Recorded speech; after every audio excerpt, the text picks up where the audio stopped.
A era do reino ou a era da graça de Deus? Nosso versículo inicial se encontra na carta do apóstolo Paulo aos Romanos, capítulo 14, versículo 17, nova versão internacional. Pois o reino de Deus não é comida nem bebida, mas é justiça, paz e alegria no Espírito Santo. Santíssima Igreja do Senhor Jesus, povo abençoado com todas as bênçãos, selados com o Santíssimo Espírito prometido por Deus, mais do que vencedores em todas as circunstâncias, santos e santas do Senhor Jesus. Meus amados, hoje eu quero falar sobre essa diferença. Nós vivemos a era do reino ou a era da graça de Deus?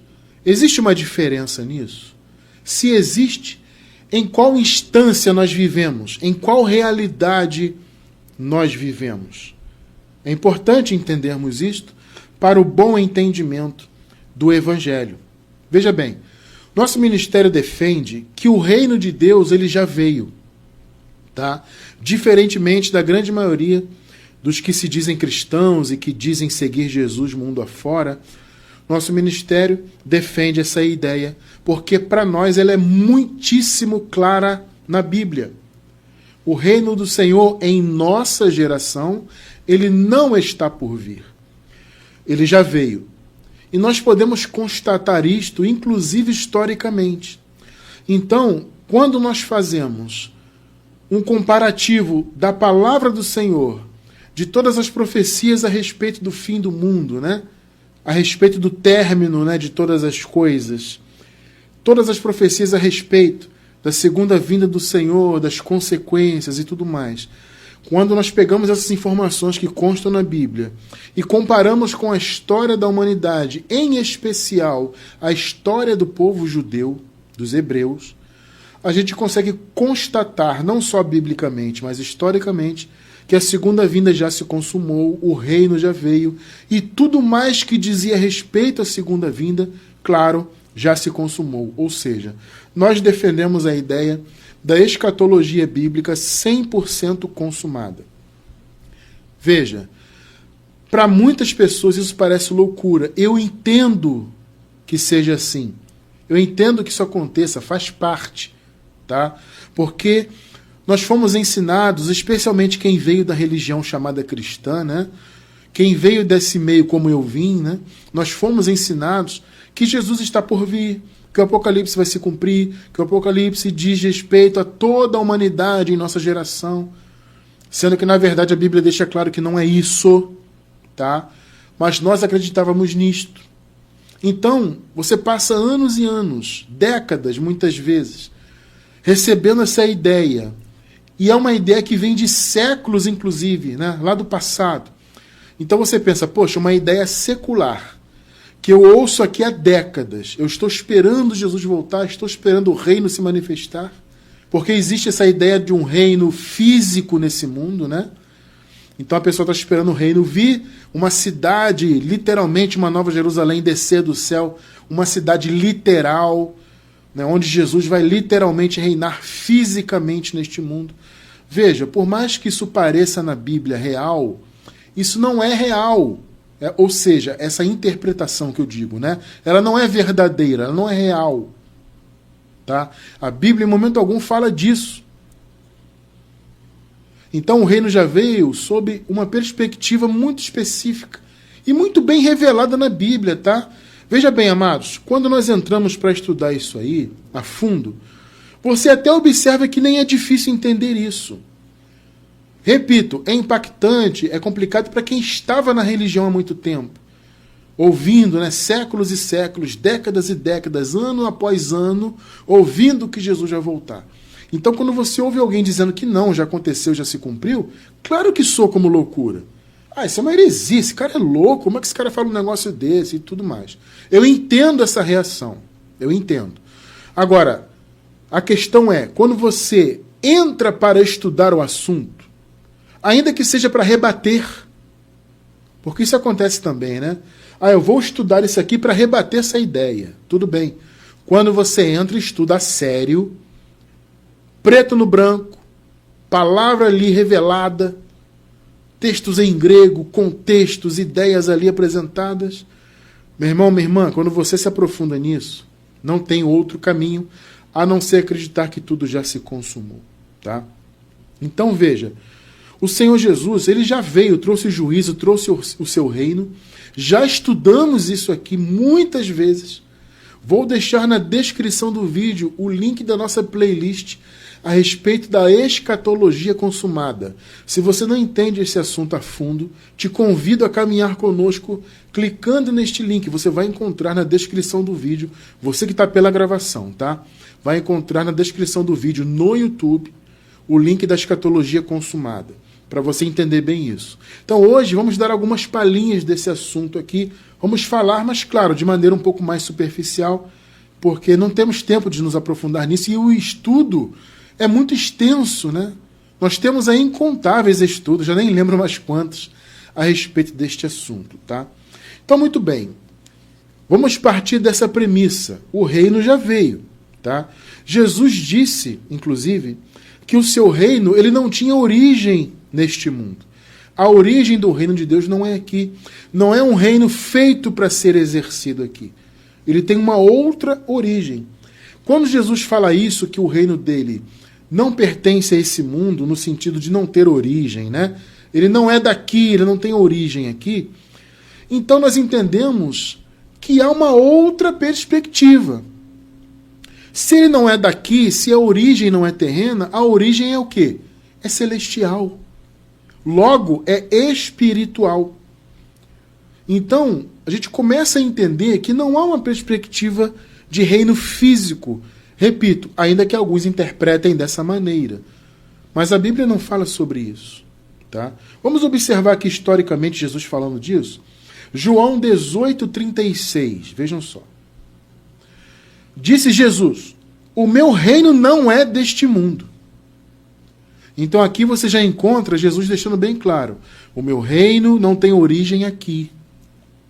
A origem não é terrena. O meu reino não é como o Império Romano, por exemplo, né? Ali eles estavam submetidos ao Império Romano naquela época e naquela região. Então Jesus está dizendo, o meu reino não é semelhante ao Império Romano, por exemplo. Ele não é daqui. Os conceitos não são os mesmos. Se o meu reino fosse terreno, os meus servos lutariam para impedir que os judeus me prendessem. Mas agora, o meu reino não é daqui. O que Jesus está dizendo? A origem do meu reino não é aqui. Eu estou aqui fisicamente? Estou aqui. Mas o meu reino não é daqui. Agora, ele não é daqui. O que esse agora significa? Significa que o reino vai se manifestar. No caso, naquela época iria, tá? Em nossa geração, ele já se manifestou há séculos.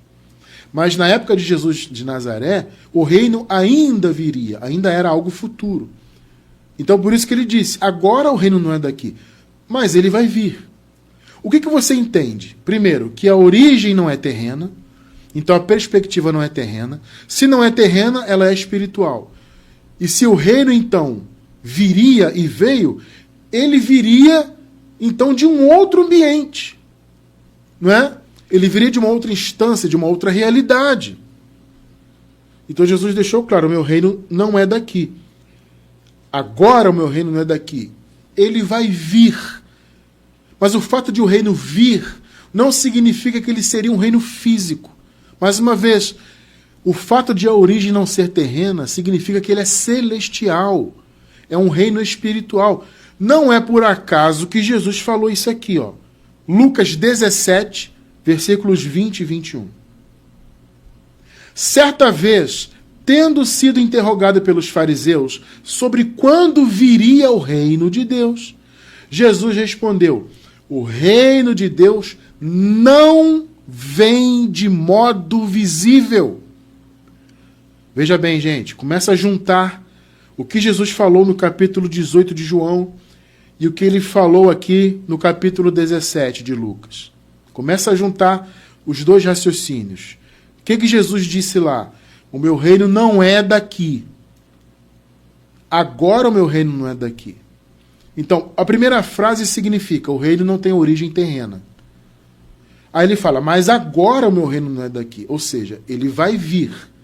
Aí os fariseus perguntaram, quando que ele vai vir? E aí Jesus, na verdade, não respondeu quando, mas sim ele respondeu a natureza do reino. Interessante isso, né? Ele não disse quando, vai ser daqui a tanto tempo. Não, ele falou da natureza. O meu reino, quando vier, ele não virá de modo visível. O que que isso remete para você? Que o reino, a manifestação dele aqui é espiritual. Está entendendo o ponto? Então, as pessoas que dizem que o reino vai vir literalmente de maneira física, uma cidade de Jerusalém nova que vai vir aqui para a terra, vai ter então aqui um reino físico de Jesus. Veja que só essa frase do Senhor Jesus já desmonta esse raciocínio. O meu reino, o reino de Deus, ali ele estava na manifestação de filho, né? Mas sabemos que ele, Jesus, é o próprio Deus. Tá? Então ele fala, o meu reino, o reino de Deus, aqui ele coloca de Deus, porque, repito, está se manifestando ali como filho. Então há essa separação de manifestações. Tá? Então o reino de Deus, que no caso é o reino do Senhor, não vem de modo visível. Opa! Então não posso entender que a vinda dele será de maneira física e visual. Muito bem. 21. Nem se dirá, aqui está ele, tá vendo, gente? Ou lá está. Percebe que o reino do Senhor, neste mundo material, a sua manifestação, não tem a ver com algo físico, com algo que você aponta geograficamente. Pelo amor de Deus, gente, olha só. Não é irmão cristiano que está falando isso não, gente. Algumas pessoas têm até mania de falar isso aí na internet.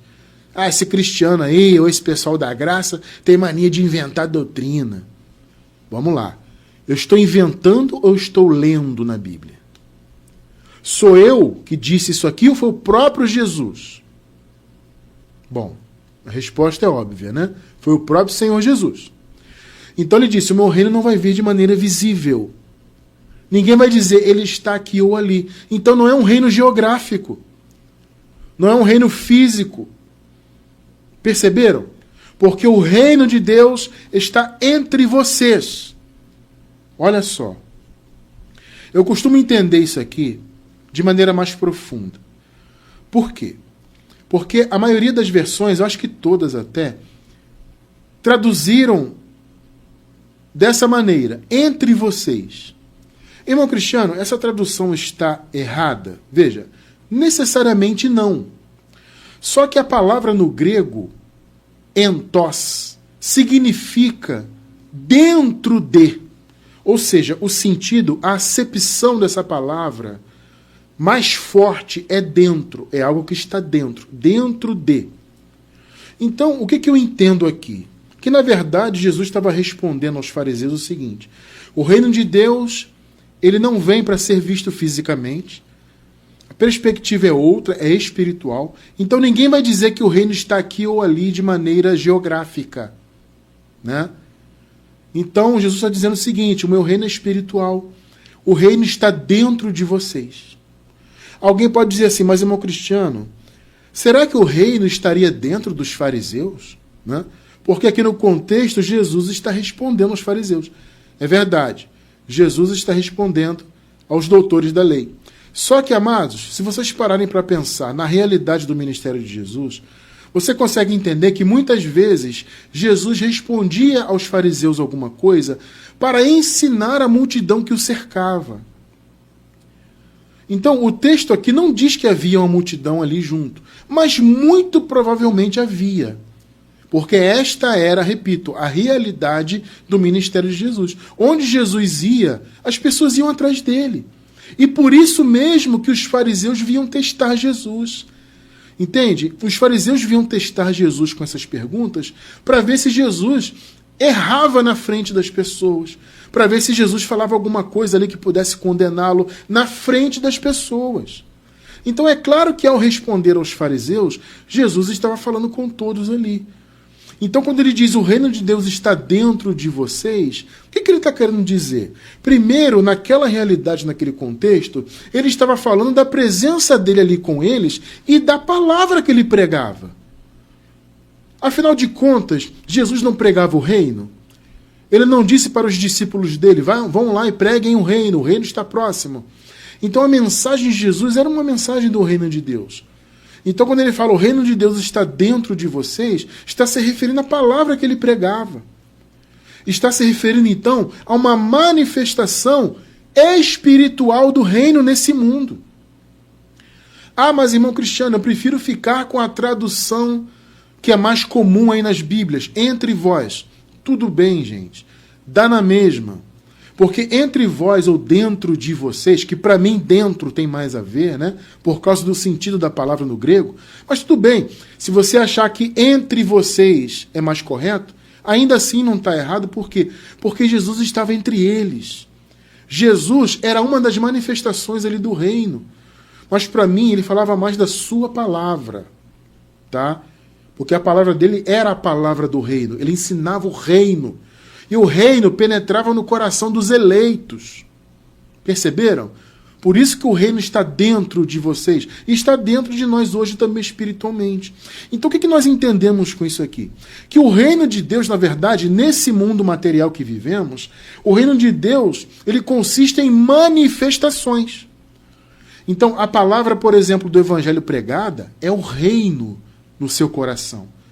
É o Espírito Santo trabalhando na sua mente. Vocês estão entendendo? Então o reino de Deus, eles são manifestações. Porque a plenitude do reino só pode ser vivida no paraíso. Porque, veja bem, amados, existe a ideia de reino como manifestações aqui, e existe a ideia do reino de Deus como território a ser habitado. Então nós entendemos que o reino como território é o terceiro céu, é o paraíso, né? Paulo disse que quando recebeu a revelação da graça, ele foi levado ao paraíso, foi levado ao terceiro céu. Então Paulo foi levado a um território. Seja no corpo ou fora do corpo, Paulo fala isso, né? Não sei como foi. Não sei se foi no corpo ou fora. O fato é que ele foi para um lugar. Entende? Então Paulo foi para um território. Então existe o reino de Deus como território onde eu entendo que nós passaremos a nossa eternidade nesse território espiritual. E existe o reino de Deus enquanto manifestações. Então veja, aqui o reino de Deus se manifesta. Se manifesta. Como Jesus falou, está no coração de vocês. Ele é espiritual. E há manifestações dele aqui. Mas na verdade, o reino de Deus é o paraíso. Porque veja bem, gente, a palavra diz que a nossa cidadania é o céu. O que é cidadania? Cidadania é onde você pertence como cidadão. É onde você exerce uma cidadania. Onde você pertence, é uma questão de pertencimento, né? Olha só o que Paulo fala, Filipenses 3:20. A nossa cidadania, porém, está nos céus. Ou seja, a nossa cidadania é lá no paraíso. Nós somos cidadãos do reino, só que estamos vivendo uma vida física. Então, a nossa perspectiva ainda é física. Ainda há uma barreira para nós vivermos a plenitude do reino. Que barreira é essa? É a carne, natureza humana. Já vamos chegar lá, tá? Então Paulo fala, nossa cidadania, porém, está nos céus, de onde esperamos ansiosamente o Salvador, o Senhor Jesus Cristo. Na verdade, eles estavam esperando, né? Porque Jesus veio no ano 70, depois de Cristo. Só que Paulo aqui, claro, estava antes do ano 70. Alguns anos antes. Então, a visão deles era para o futuro por causa disso. A nossa visão não é para o futuro. Tá? Muito bem. Então, o que Paulo está dizendo? Nós somos cidadãos do reino de Deus. O reino habita em nós espiritualmente. Entende? Então, exercer a sua cidadania, viver a sua cidadania, nunca será aqui na terra. Viver a plenitude da cidadania nossa é nos céus, é lá que é o local. Geograficamente falando, entre aspas, né? Ou seja, o território, né? Territorialmente falando. Tá? Só que aqui na terra, o reino de Deus se manifesta não de maneira física, como Jesus deixou claro. Ninguém vai ver o reino, ele não vem com aparência exterior, ele não vem para ninguém vê-lo, ninguém vai dizer ele está aqui ou ali. Ele está dentro de vocês. Naquele contexto dele, claro, era a presença dele aqui com a sua palavra, no coração dos eleitos. Eu entendo dessa forma. Tá? E em nós hoje é o quê? É o Espírito Santo em nós, é a palavra da graça em nosso coração. São manifestações. Tá? Então veja, amados, nós estamos ligados ao reino espiritualmente e neste sentido de ligação, nós já nascemos nele. Tá? Então, neste caso, o reino do Senhor está presente espiritualmente na vida dos filhos de Deus. E veja, ele pode se manifestar então no nosso dia a dia. Vamos ler de novo, Romanos 14, 17, observe. Pois o reino de Deus não é comida nem bebida, mas é justiça, paz e alegria no Espírito Santo. Observe. Por que o reino não é comida nem bebida? Porque ali no contexto da igreja dos romanos, havia uma disputa do que se podia comer ou não. Isso se dava, obviamente, porque havia ali judeus que ainda guardavam certos costumes da lei, né? Judeus que tinham dificuldade de enxergar certos alimentos como alimentos bons, e havia pessoas ali, não de origem judaica, que comiam de tudo, né? Então havia uma disputa ali. Ah, isso pode, isso não pode. E Paulo fala, gente, pelo amor de Deus, o reino de Deus não é isso. O reino de Deus não é essa confusão de pode, não pode. O Paulo até fala, alguns consideram que todos os alimentos são puros. E para Paulo era, tá? Para o apóstolo Paulo, todos os alimentos eram bem-vindos. Só que havia pessoas ali com aquele pensamento ainda antigo. Judeus, no caso. Então havia essa disputa, havia então esse conflito. E Paulo fala, gente, por favor, o reino de Deus não consiste em comidas e bebidas, mas é justiça. O que é a justiça do reino, gente? Quando Jesus disse, né, busquem em primeiro lugar o reino e a sua justiça. São boas obras. Uma vida de boas obras, de fazer o bem, de ser luz do mundo, sal da terra. Entende? Então, quando você faz justiça, quando você exerce a justiça do reino de Deus, quando você pratica boas obras, quando você faz o bem, você está manifestando o reino. Aí Paulo fala, justiça é paz. Por que Paulo fala isso? Porque eles estavam ali em conflito, uma igreja em conflito. E Paulo fala, o reino não é isso. Se vocês estão em conflito, vocês não estão vivendo a realidade do reino nesse mundo. O reino é justiça, são boas obras. O reino é viver em paz. O reino é alegria.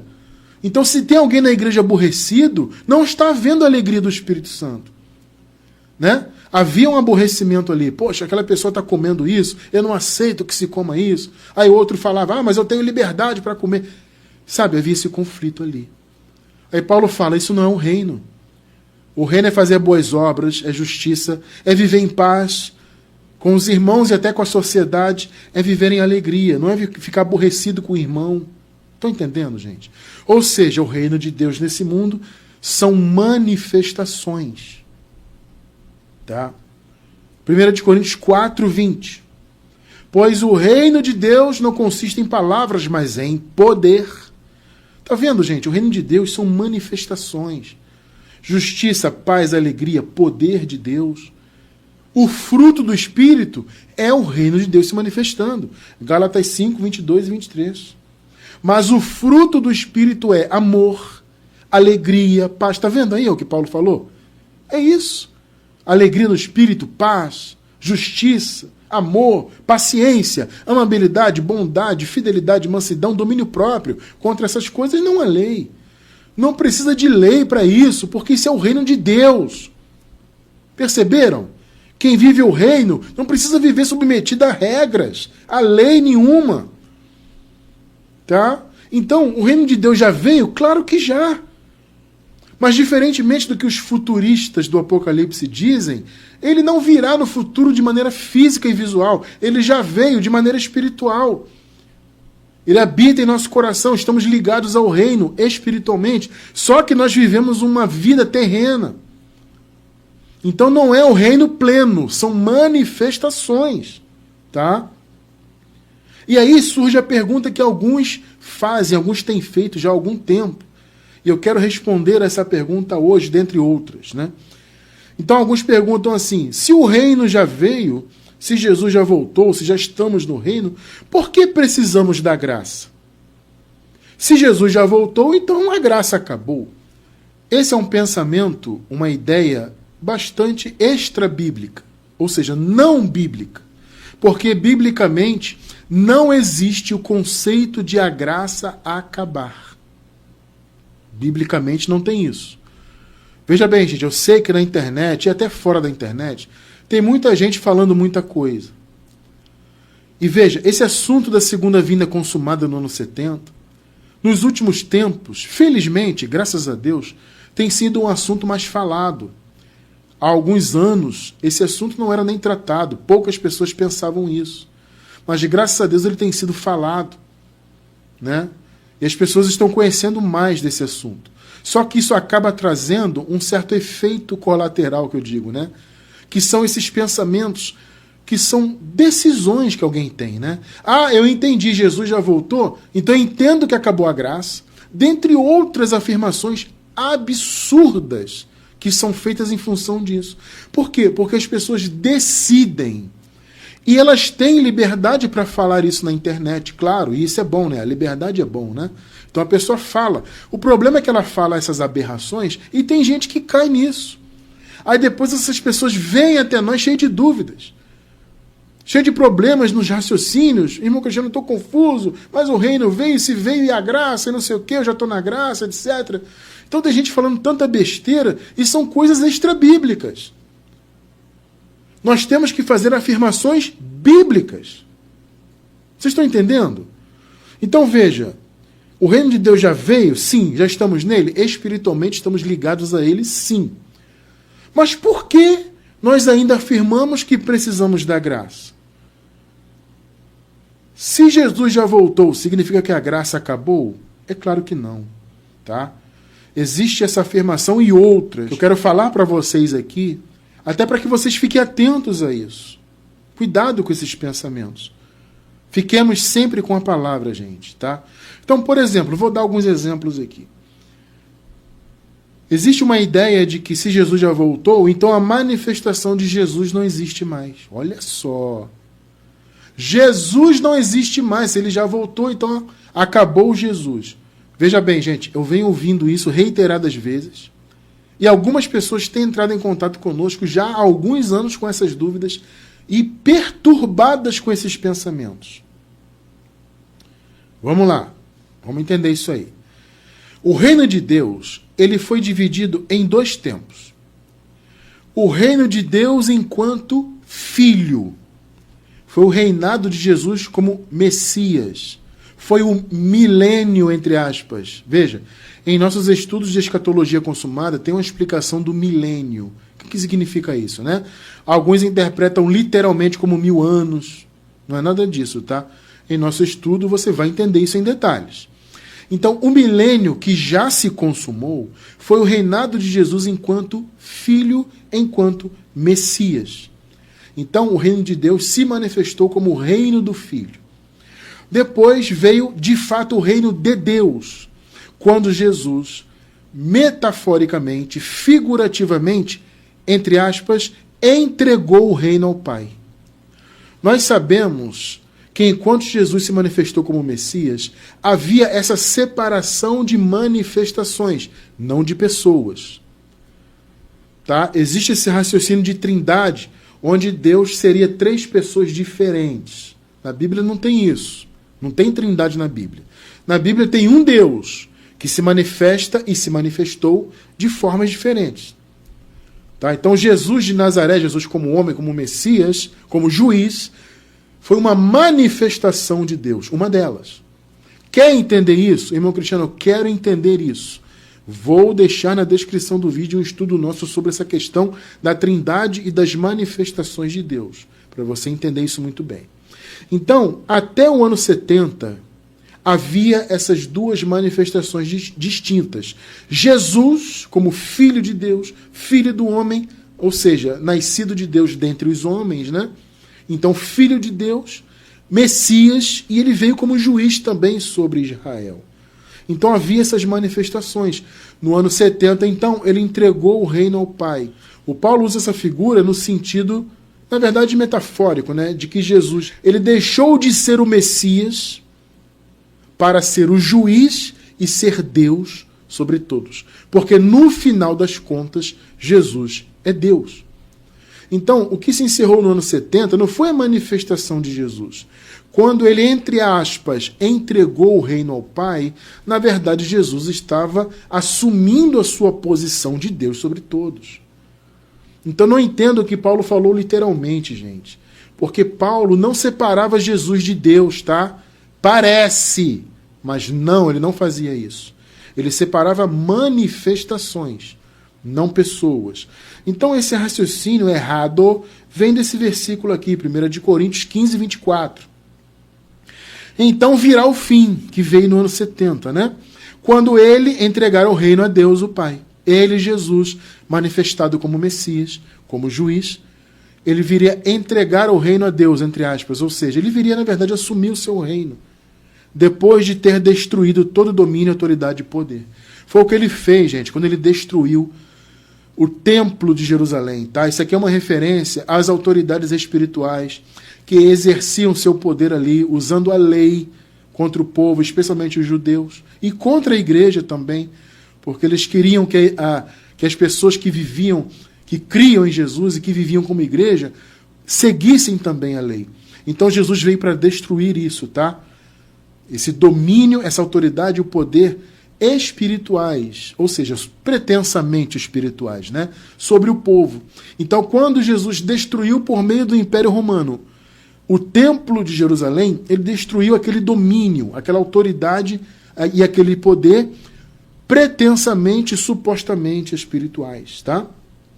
Então, no ano 70, com a queda do templo, o milênio, o reino milenar de Jesus como Messias, se encerrou. Esse milênio, esse reino messiânico, durou até o ano 70. A partir do ano 70, então, houve a vinda definitiva do reino e Jesus, então, assumiu a sua posição de Deus. Tá? Então, veja só como Paulo tratava Jesus. Olha só, mesmo Jesus, ainda na época de Paulo, manifestado como Messias, reinando ainda como Messias, olha como é que Paulo tratava o Senhor Jesus. Colossenses 1, 15 ao 19. Ele é a imagem do Deus invisível. Porque Deus é espírito, não é o que Paulo falou? Deus é espírito, o Senhor é o espírito. Espírito você não vê. Então Jesus se tornou a imagem. Deus hoje é visível no reino dele por causa de Jesus. Quem vê Jesus vê o Pai, não foi o que Jesus falou? Jesus disse, quem vê a mim vê o Pai. Né? Então ele é a imagem do Deus invisível. Lá no paraíso, na outra vida, nós veremos o Senhor face a face. Paulo fala isso. Paulo diz, hoje eu não vejo face a face, mas eu verei.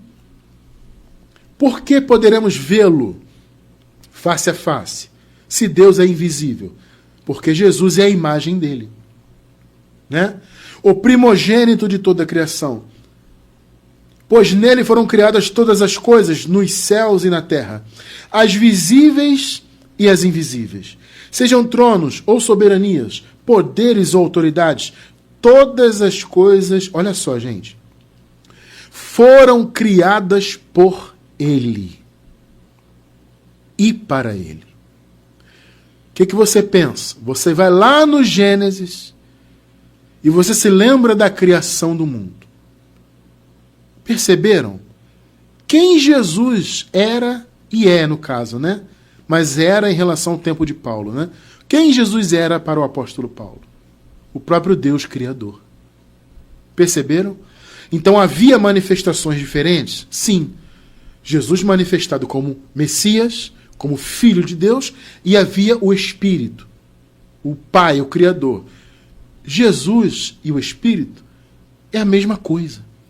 Só que se manifestavam de maneiras diferentes, até que no ano 70 tudo fosse consumado, e Jesus então assumisse a sua posição. 17 ao 19. Ele é antes de todas as coisas, está vendo? E nele tudo subsiste. Ele é a cabeça do corpo, que é a igreja. É o princípio e o primogênito dentre os mortos, para que em tudo tenha a supremacia. Pois foi do agrado de Deus que nele, em Jesus, habitasse toda a plenitude, inclusive a plenitude da divindade. Colossenses 2,9. Pois em Cristo habita corporalmente toda a plenitude da divindade. Tá vendo? Então a divindade toda está no Senhor Jesus. Está no seu corpo glorificado no paraíso. Ele é o próprio Deus. Tá? Então, veja, gente, o Filho, a manifestação de Filho, que era o próprio Deus, o Messias, ele tem um trono eterno. Então, o Filho, a manifestação mudou para Deus sobre todos. Percebe? Mas o Filho tem a profecia de um reinado eterno. Ou seja, Jesus não acaba. Ele só mudou de posição. Antes, Filho, Messias, agora Deus sobre todos. Hebreus 1,8. Mas, a respeito do Filho, da manifestação de Filho, Jesus diz: o teu trono, ó Deus, subsiste para todo sempre. Cetro de equidade é o cetro do teu reino. Perceberam? Romanos 9,5. Deles são os patriarcas, deles os judeus, né? E a partir deles se traça a linhagem humana de Cristo, que é, ó, Deus acima de tudo, bendito para sempre. Amém. Perceberam? Mas, irmão Cristiano, então Jesus não passou a ser o Pai? Amados, veja, ele é Jesus. Só que na manifestação de Criador, assentado no trono, ele e o Pai são um. Perceberam? Havia uma diferença de manifestações, mas o Deus é o mesmo. Vamos ver mais na Bíblia? Nosso negócio aqui é Bíblia, tá? Hebreus 7, 23 e 24. Ora, daqueles sacerdotes tem havido muitos, porque a morte os impede de continuar em seu ofício. Isso se referindo aos sacerdotes da lei, né? Mas, visto que vive para sempre, Jesus tem sacerdócio permanente. Agora, tem um versículo aqui que encerra essa questão. Eu poderia, inclusive, ler apenas ele. Hebreus 13, 8. Jesus Cristo é o mesmo ontem, hoje e para sempre. Perceberam? Então, quando vocês ouvirem alguém dizer: Jesus acabou, não tem mais Jesus, ele já voltou, então a manifestação acabou. Balela. Jesus é o mesmo, você leu, mais uma vez, eu não estou inventando nada, eu li na Bíblia, tá? Jesus é o mesmo, o seu cetro é eterno, o seu trono é eterno, você acabou de ler comigo. Só que ele deixou de ser o Messias para ser Deus definitivo sobre todos. Ponto. Então, entregar o reino ao Pai não é literal. Não são duas pessoas onde Jesus entrega a coroa. Ah, aqui, Pai, toma aqui minha coroa, literalmente. Não é isso. É só uma força de expressão. Porque, na verdade, Jesus assumiu o seu trono que é eterno. E vocês viram, ele é o mesmo. Jesus é o mesmo. Ontem, hoje, eternamente. Ou seja, ele é Deus sobre todos. Então, essa ideia de que Jesus acabou é besteira. Assim como a outra ideia, a igreja acabou. Olha só, gente, isso é tão absurdo. Isso chega a ser nauseante, tá? Embrulha o estômago isso aí.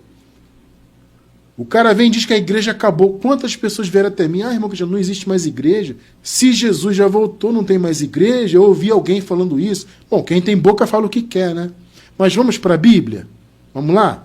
Veja, no ano 70, a igreja não acabou. Pelo contrário, ela foi plenamente estabelecida como povo de Deus. Porque, amados, veja bem, o povo de Deus, quem era um povo de Deus? Eram os judeus. Era Jerusalém, Israel. Eles eram fisicamente o povo de Deus. Só que Jerusalém, Israel e Jerusalém foram julgados no ano 70 e condenados. O seu país foi destruído, a sua religião fora destruída, o templo maior da fé deles caiu por terra, acabou. Então a igreja substituiu os judeus, Jerusalém da carne, como Jerusalém celestial. A igreja, no caso, substituiu Jerusalém, o Jerusalém físico, carnal, como a Jerusalém de Deus celestial. Então o que houve foi uma substituição de povos. Então antes da cruz em especial, o povo de Deus eram os judeus. Antes da cruz. Depois da cruz, igreja. Mais especificamente depois do ano 70. Tá? Mais especificamente por quê? Porque foi no ano 70 que Israel foi julgada em definitivo, o templo caiu, o país acabou, a cidade acabou e tudo mais.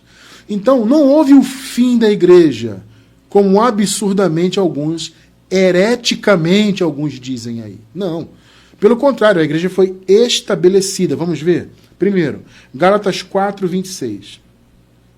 Mas a Jerusalém do alto é livre. Então havia a Jerusalém da carne, da terra, de baixo, portanto, e a do alto. E essa é a nossa mãe. Aqui no contexto, Paulo está usando a visão de mãe, né? Como figura, tá? No caso, nós somos. Aqui é porque Paulo está usando dentro de um raciocínio específico ali. Por isso que ele usa essa palavra, mãe. Na verdade, nós somos a Nova Jerusalém, a igreja de cima. A Jerusalém de cima, né? A Jerusalém de cima que é a igreja. Então, veja, gente, no ano 70 a igreja não acabou. Ao contrário, ela, entre aspas, desceu do céu. Irmão Cristiano, o que significa isso? Olha só. No Apocalipse existe a visão de uma cidade que desce do céu. Não é verdade? Aí aquilo que eu disse no início. Alguns veem isso de maneira física. Ao contrário do que Jesus disse. Jesus deixou claro, o meu reino não virá com aparência visual, ninguém vai vê-lo, ninguém vai dizer ele está aqui ou ali. Né? Mas alguns ainda veem o Apocalipse literalmente, uma cidade descendo, não tem isso na Bíblia, tá? Então esse descer do céu que nós vemos em Apocalipse, essa cidade que vem de cima, na verdade é o quê? É a substituição de povos. Antes Israel terreno, depois o Israel celestial. Antes a Jerusalém da terra, depois do ano 70, a Jerusalém do céu que desceu, entre aspas. Ou seja, esse descer significa que a igreja assumiu a sua posição. A igreja se casou com o marido, que é o Senhor Jesus. A igreja assumiu a sua posição entre os homens. Vamos ver isso? Apocalipse 21, 1 até o 3. Então vi um novo céu, uma nova terra. Pois o primeiro céu e a primeira terra tinham passado. Ou seja, céus e terra foram renovados. Em que sentido? Antes era pecado, condenação, lei. Não é isso? Essa realidade caiu por terra. Então a terra e os céus foram renovados por uma nova aliança. Por isso que Paulo disse, tudo se fez novo. Isso é no sentido pactual, tá, gente? Mais uma vez, as pessoas entendem isso literalmente, de maneira física. Não, a transformação dos céus e da terra foi pactual, foi do antigo pacto para o novo. Perceberam? Esse é o ponto, tá? Então vi um novo céu, uma nova terra, pois o primeiro céu e a primeira terra tinham passado e o mar já não existia. 2. Vi a cidade santa, a nova Jerusalém. Olha aí, a Jerusalém de cima. Por isso que Paulo disse, é de cima. Então ela veio de cima para baixo, ou seja, ela assumiu a sua posição de povo de Deus. Vi a cidade santa, a nova Jerusalém, que descia do céu, da parte de Deus, preparada como uma noiva. Eu pergunto, essa figura de noiva, ela representa quem na Bíblia? A igreja. Então, a igreja veio preparada como uma noiva, adornada para o seu marido, ela desceu do céu. Então a igreja não acabou. Parem de acreditar nessas besteiras! Pelo amor de Deus, gente! Parem com isso em nome do Senhor Jesus. Ai, Jesus acabou. A palavra de Jesus é o mesmo ontem e hoje será eternamente. A igreja acabou. A palavra está dizendo a igreja no ano 70 desceu do céu, como ela acabou. Ao contrário, ela veio se casar com o seu marido. Ela veio assumir a sua posição. Veio substituir Jerusalém terreno. 3. Ouvi uma forte voz que vinha do trono e dizia, agora, olha só, o tabernáculo de Deus está com os homens. Mas o cara diz que acabou. Mas aqui diz não que na conclusão de todas as coisas, o tabernáculo de Deus veio se estabelecer entre os homens, com os quais ele viverá. Eles serão os seus povos, o próprio Deus estará com eles e será o seu Deus. A igreja não acabou. Ela desceu do céu no ano 70. Ou seja, a cidade que desceu do céu foi a igreja se estabelecendo como povo de Deus. Não é literal, é metafórico. A cidade de Deus é a igreja. Jerusalém de cima. Perceberam? E também tem essa afirmação que falamos no início. A graça acabou. Ora, se já estamos no reino, não precisamos da graça. Gente, veja bem. Eu concordo com isso em parte. Porque uma vez que você está no reino de Deus, de fato, eu estou falando do reino como território, tá? Ou seja, uma vez que você sai dessa vida terrena para habitar no paraíso, o terceiro céu, você não precisa da graça, ninguém precisa. No paraíso ninguém precisa da graça, ninguém precisa orar, sabe? Ninguém precisa... Não precisamos de nada lá, porque lá é plenitude total, para resumir, né? Só que nós estamos em uma vida terrena. Então, nesta vida terrena, a graça é eterna. Tanto como doutrina, quanto como pacto. Uma coisa é viver a plenitude do paraíso. Eu concordo, repito, lá não precisamos da graça propriamente, não precisamos de oração, não precisamos de nada disso. Não precisaremos de nada disso. E aqueles que já estão lá não precisam de nada disso. Lá é plenitude. Mas a nossa realidade é outra. Nós estamos ligados ao paraíso espiritualmente, mas não vivemos uma vida lá de fato ainda. Ainda. Tá? Então veja, a graça ela é importante como doutrina e como pacto. Como doutrina, Efésios 2, 6 e 7. É um clássico, né? Nós sempre lemos isso aqui. Deus nos ressuscitou com Cristo e com Ele nos fez assentar nos lugares celestiais em Cristo Jesus. 7. Para mostrar nas eras futuras, ou nas eras que hão de vir, né? Para mostrar nas eras que hão de vir. Então vocês podem notar Paulo se referindo às eras futuras. E eu digo, nós vivemos em uma dessas eras. Nós somos uma dessas gerações. E Paulo fala, para mostrar, ou seja, a graça foi estabelecida para que as eras futuras glorificassem a graça. Eu pergunto, como que alguém vai glorificar a graça? Como que alguém vai ter a graça em sua mente, em seu entendimento, se não houver ela como doutrina? Esse conceito de mostrar aqui é isso. Mostrar é fazer conhecer, né? Para mostrar, ou seja, para fazer conhecer. Como que as novas gerações, ou as gerações futuras, em relação àquela geração da igreja primitiva, né? Como que elas conheceriam a graça sem doutrina? Então a graça, ela é importante como doutrina. Nós aqui estudamos a essência da graça. É claro que nem tudo que o apóstolo Paulo ensinou serve hoje. Porque muita coisa que Paulo ensinou foi apenas para aquela igreja daquela época. Nós temos que ter sabedoria para entendermos isto. Agora, uma coisa é o que Paulo ensinou no total, falando para a igreja da época dele.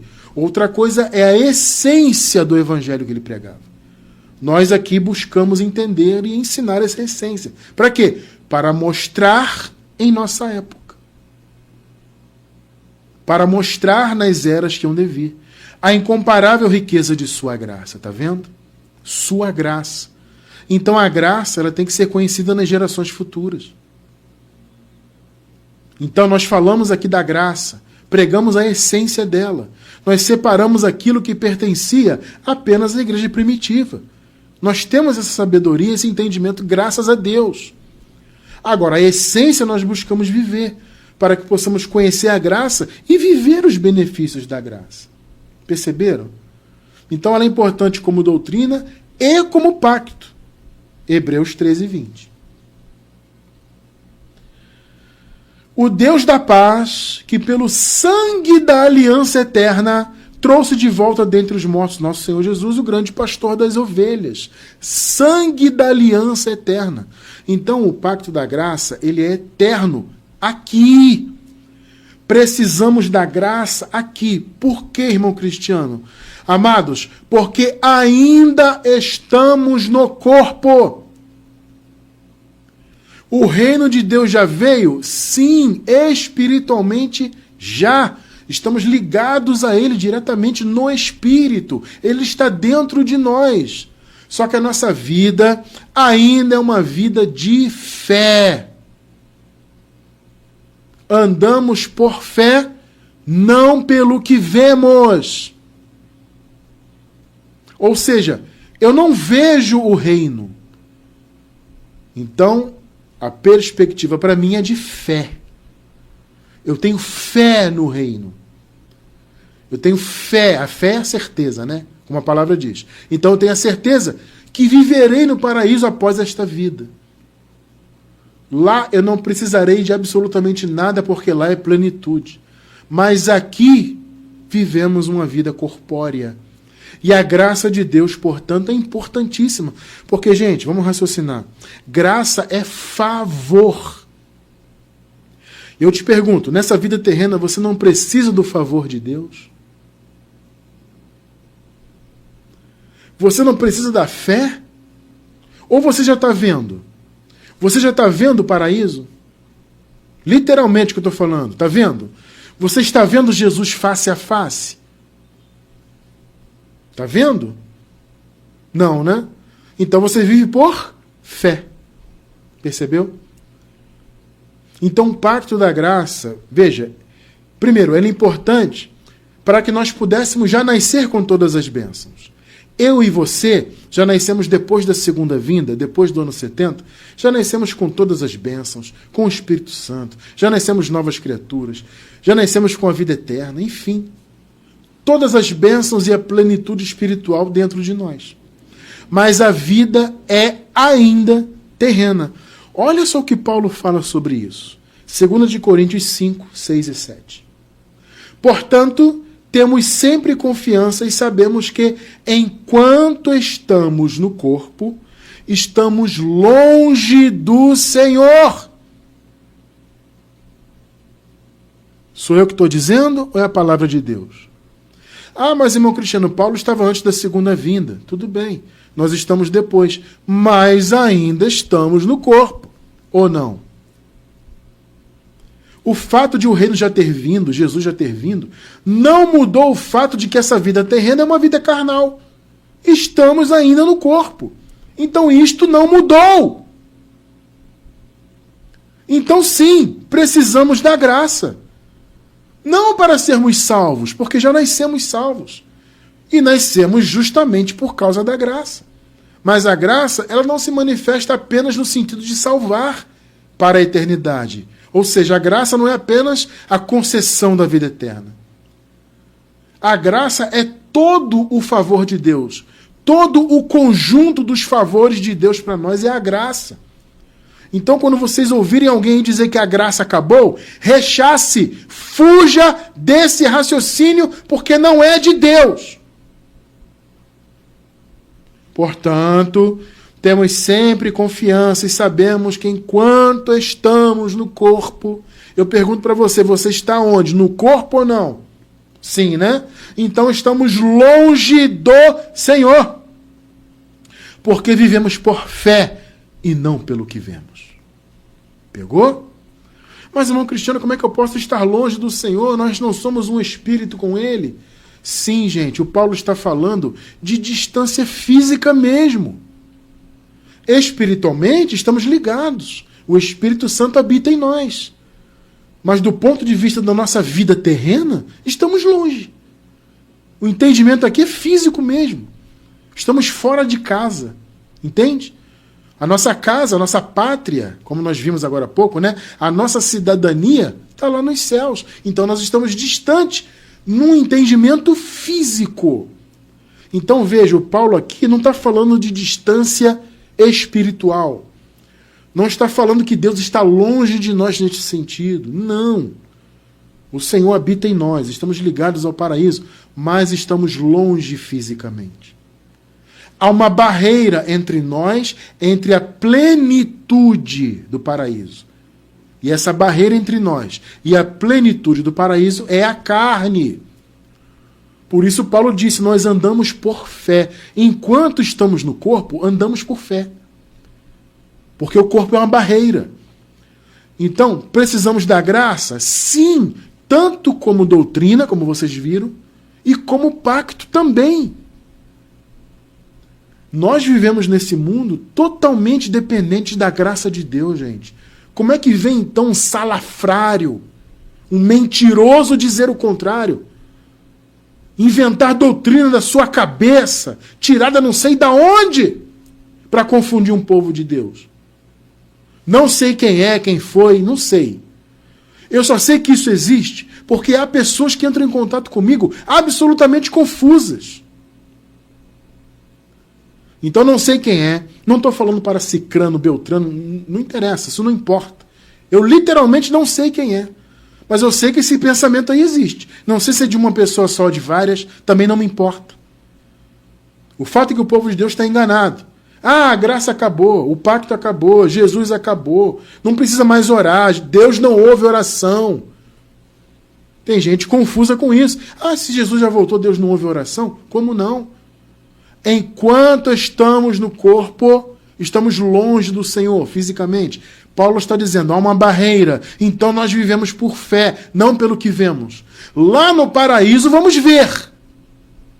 Perceberam? No paraíso vamos ver. No paraíso lá, no território do reino, lá é plenitude. Mas aqui não, aqui é fé ainda. Enquanto estamos no corpo, estamos longe do Senhor. No entendimento físico, longe daquela realidade, longe da nossa pátria, longe da nossa cidadania. Então, sim, precisamos da graça como pacto e como doutrina. Tá? Então, repito, a graça não diz respeito apenas à salvação eterna, mas à junção de todos os favores de Deus. Enquanto estivermos na vida terrena, sim, somos guiados pela graça, tanto quanto doutrina, como quanto pacto. Porque o pacto eterno, o sangue da aliança eterna. Perceberam? Então, cuidado com isso, gente. Olha só, vamos lá.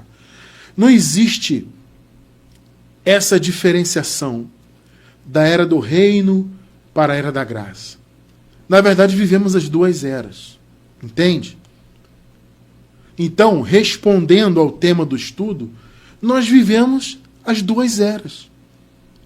A era do reino espiritualmente, porque já estamos ligados ao reino do ponto de vista espiritual. Mas vivemos também na era da graça, enquanto estivermos nesta vida terrena. Então, para nós aqui na vida terrena, não é um ou outro. Não, são as duas realidades. Espiritualmente, ligados ao reino. Sim, o reino já veio. Estamos ligados a ele? Sim, porque o Espírito Santo habita em nós. Ponto. Mas também vivemos a era da graça, porque é um pacto eterno. Porque estamos nessa vida terrena. Então vivemos nos dois, nas duas realidades. No reino e na graça. Só que no reino vivemos ainda por fé. Entendeu agora? Lá na eternidade não.